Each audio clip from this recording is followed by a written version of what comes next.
താനെന്തോടെ ടാർക്കും കളിക്കാണോ? കളിക്കല്ല, ഞാൻ ആ മരത്തിന്ന് ആനയ്ക്ക് ബുദ്ധിയില്ലാത്ത ജന്തു. വലിയ പഠിപ്പൊന്നും ഇല്ലേലും ഒരു ആനയുടെ ബുദ്ധി ഇവനുണ്ട്. തന്റെ കാര്യോ പറഞ്ഞത്? മനുഷ്യർ നടക്കുന്ന വഴിയിൽ ഈ ജാതി പെണ്ണത്തെ കൊണ്ട് നിർത്തിയാൽ പേടിക്കില്ല ആളുകള്. ഇത് ഉപദ്രവിച്ചിരുന്നെങ്കിലോ ആരും സമാനം പറയാ? പിന്നെ കേട്ടില്ലേ, നിന്റെ കുസൃതി ഞാൻ മാറ്റും. നിന്റെ കൂടെ കളിക്കാൻ നിൽക്കുന്നവളാണ് ഈ കുട്ടി. വേഷം കണ്ടാറിയില്ലേ? തെറ്റല്ലേ ഇത്? മാപ്പോറ മാപ്പോറാൻ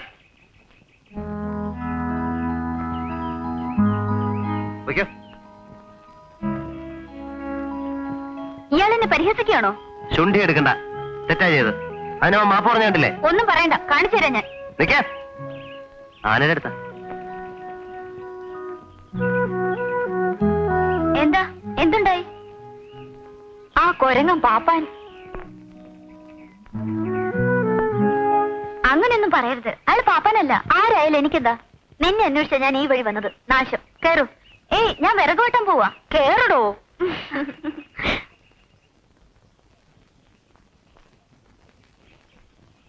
നീ അറിയോ ഈ ആനക്കാരനെ?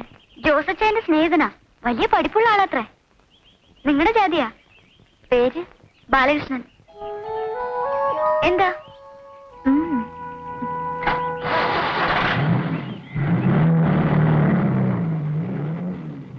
ഒരു കാര്യമില്ലാണ്ട് ആ പെണ്ണിനെ കൊണ്ട് നീ എന്നെ വഴക്കേൽപ്പിച്ചില്ലേ? സ്വാതന്ത്ര്യം കുറെ കൂടി. ഇനി നിന്റെ തോന്നിയ വിടില്ല. എടുത്തോണ്ട് വാ. പറയുന്ന അനുസരിക്കാൻ നല്ലത്.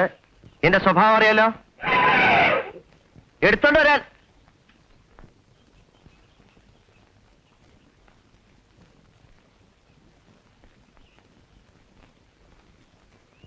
നിങ്ങൾ എവിടെ ആയിരുന്നേ? ഇവിടെ കിടപ്പായിരുന്നു. തീരെ വയ്യാണ്ട് ഒരു കിടലാകെ മലമ്പനി തീർച്ച. വയ്യാച്ച പൊയ്ക്കോളൂ നാട്ടിലേക്ക് ഇപ്പൊ തന്നെ. അയ്യോ, അതാണ് ചെറിയ പോയിച്ച. കള്ളും കഞ്ചാ പിടിക്കാൻ വയ്യൊന്നുമില്ലല്ലോ. എന്റെ സേവരെ ഭഗവതി തൃപ്പാദങ്ങളാണ്. അന്ന് ഇവിടുന്ന് ഒരു പുക എടുത്ത പിന്നെ കള്ളും കഞ്ചാവും ഞാൻ തൊട്ടില്ലേ, സത്യം.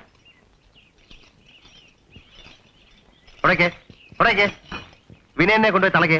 ഞാൻ പറയാതെ ചങ്ങലെന്ന് അയക്കരുത്. അവന്റെ ഒരു തോന്നിവാസം. എന്താ ഉണ്ടായിരുന്നു മോശമാടാ നിങ്ങൾ തമ്മിൽ പിണങ്ങാൻ? നീ വല്ല ചണ്ടിത്തരം കാണിച്ചോ? എടോ,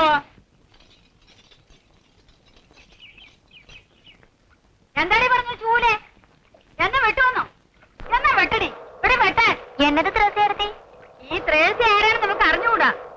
അട്ടപ്പാടിന് പൊട്ടി വീണ് നിരക്കല്ലേ. നിന്നെ ഞാൻ ഇതിലൊരു പാഠം പഠിപ്പിച്ചില്ല, നോക്കിക്കോ. എന്താ എന്താ ശെൽവി, പറയൂ.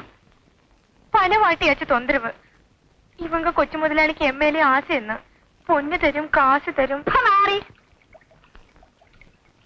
മാനം മര്യാദയായിട്ട് കഴിയുന്ന ആണുങ്ങളെ പറ്റി പറഞ്ഞ നിന്റെ നാവ് ഞാൻ അരിഞ്ഞു കളയും. ഞാനൊരു തമാശക്ക്. ത്രേസ്യാർത്തി, ഈ തമാശ പറയാനാണോ കുടിച്ചൊരുങ്ങി നിങ്ങൾ ഈ കുന്നേറി വന്നത്?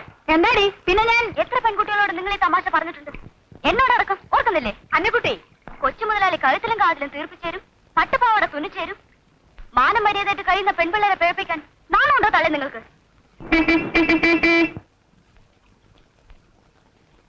എടി, ആ കുഞ്ഞവിടെ ഉള്ളത് കൊണ്ട് ഞാൻ ഇനി സമാധാനം പറയുന്നില്ല. നിന്നെ ഞാൻ പിന്നെ കണ്ടോളാം. ഓടിക്കുട്ടി, കരയാതെ ചെയ്യും. പോയി വേല ചെയ്യും.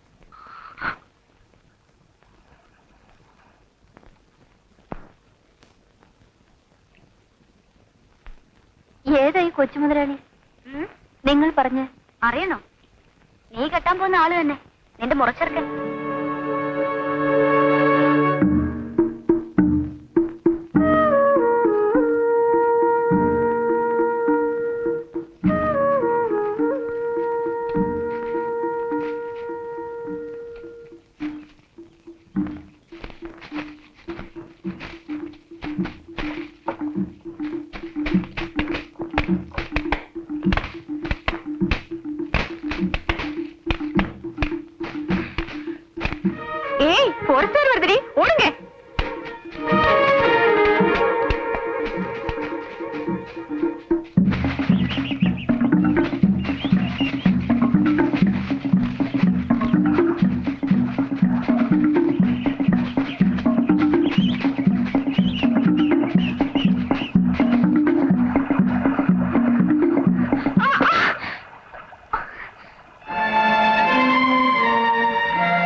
അന്നെ എന്തിനാ ഓടിയേ?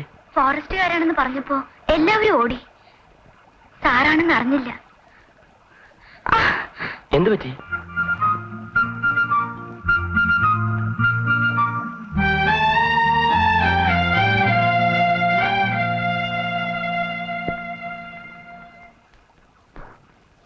എന്റെ കൈ പിടിച്ചോ, ഞാൻ കൊണ്ടുവന്നാക്കാം.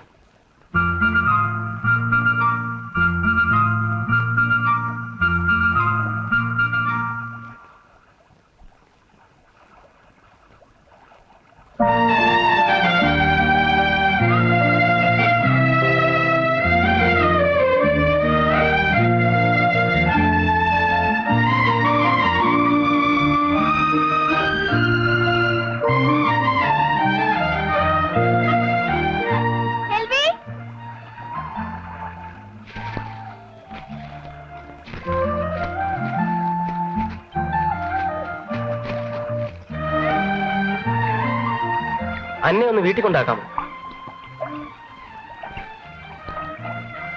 വരട്ടെ.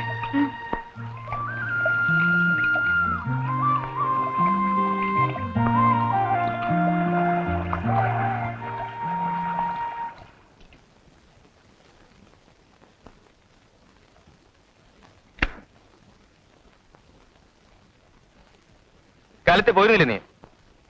എവിടേക്കായിരുന്നു സർക്കിട്ട്? ചോദിച്ചു കേട്ടില്ലേ? കണ്ട അലവരാതി പെമ്പിളൊരു ചുള്ളിക്കമ്പൊടിക്കുന്നിടത്ത് നിനക്കെന്തായിരുന്നു കാര്യം? കാടും മലയും ചുറ്റി നീ എന്തിനോടെ പോയി? പറയടി. കൊച്ചുമുതലാളിയുടെ നായാട്ട് കാണാൻ. ഈ അലവലാദികളുടെ ഇടയിലേക്ക് ഒരു വേട്ടപ്പട്ടിയെ വിട്ടിരുന്നില്ലേ? അവൾ ഉരുവൊന്നും കിട്ടാതെ മടങ്ങുന്നത് കണ്ടു. നീ എന്താടി പറഞ്ഞ? ചേട്ടൻ കുടിച്ചിട്ടാ വന്നത്. ഈ മുറിന് പോകുന്നുണ്ടോ? പോകാനോ? അത്രക്കായോ നീ? എനിക്ക് കിട്ടാത്തത് കണ്ടു അല്ലേ നീ? എങ്കിൽ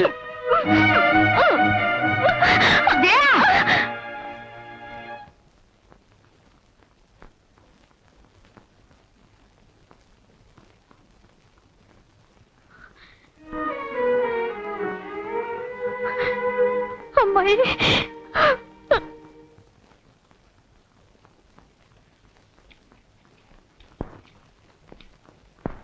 ഇതിനകത്തിരിക്കുന്ന ഞാൻ കേൾക്കണമെങ്കിൽ പുറത്തെന്തായിരിക്കും സ്ഥിതി?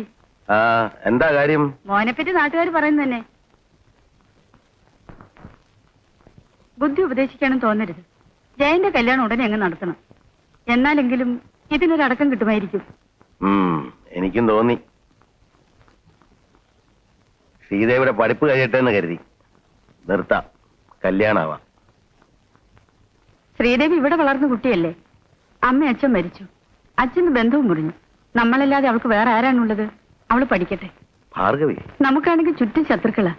ജയന്റെ കല്യാണം കൊണ്ട് ബന്ധുവല്ല ഉണ്ടാക്കേണ്ടത്. ശ്രീദേവിക്ക് ഈ കല്യാണം ഇഷ്ടാവില്ല. പിന്നെ നിർബന്ധിച്ചു വേണ്ട. എത്ര പെൺകുട്ടികളുണ്ട് ഈ നാട്ടിൽ? ചേറ്റേ, പൂതൽ പിടിച്ച മരം പോലെയാ. നിന്റെ തലയ്ക്കകത്ത് കാതലില്ല. ബന്ധുബലം അന്വേഷിച്ചു പോയാൽ ഈ സ്വത്ത് ഇവിടെ അന്യാസനപ്പെട്ടു പോകും. അമ്മ വഴി പാതിയിലേറെ ശ്രീദേവിക്ക് അവകാശം. അവർക്ക് ഇഷ്ടമല്ലെങ്കിലും ഈ കല്യാണം നടത്തണം. പറയിൽ ബീറ്റ് പോരുന്നത് ജീപ്പിൽ നിന്ന് ഇറങ്ങാതെ കാട് കണ്ട് തിരിച്ചു പോന്നു അല്ലേ? കഷ്ടമാണ് സാർ അങ്ങനെ പറയുന്നത്. സാറിന് അറിയാലോ, പരുത്തിപ്പാറന്ന് പേരേ ഉള്ളൂ, പരുത്തിയില്ല. കാട്ടാന വീഴുന്ന സ്ഥലമാണ്. കൂട്ടത്തിൽ കള്ളന്മാരും കൊള്ളക്കാരും കൈത്തോക്കും സ്റ്റൺഗണ്ടും ഗ്രനേഡുമായിട്ടാണ് വരും. ചിലപ്പോ പീരങ്കിയും കാണുമോ? അവന്മാരെ നേരിടാനാ നമുക്ക് ശമ്പളം തരുന്നത്. അതിന് കഴിവില്ലെങ്കിൽ ഈ യൂണിഫോം ഇട്ട് നടക്കരുത് മിസ്റ്റർ. നേരിടുന്നുണ്ട് സാർ. കാലം ചെന്ന പഴയ തോക്കേ ഇവിടെ ഉള്ളൂ. പൊട്ടിക്കാൻ ഉണ്ടാ കയ്യിൽ നിന്ന് കാശെടുത്ത് വാങ്ങേണ്ട ഗതികേടാ. ജീവൻ പണയപ്പെടുത്തിയാ ഞങ്ങൾ കാട്ടിലിറങ്ങുന്നത്. എന്നിട്ടും സാറ് പറയുന്നത് വൻ തോതിൽ അവിടെ മുറിയും കടത്തും നടത്തുന്നുണ്ടെന്ന് വല്ലവരും പറയുന്നത് കേട്ട് എനിക്ക് വിശ്വാസമുള്ളവരാ പറഞ്ഞത്. കൂടെ വന്ന് കാണിച്ചു തരാൻ ധൈര്യമുള്ളവർ.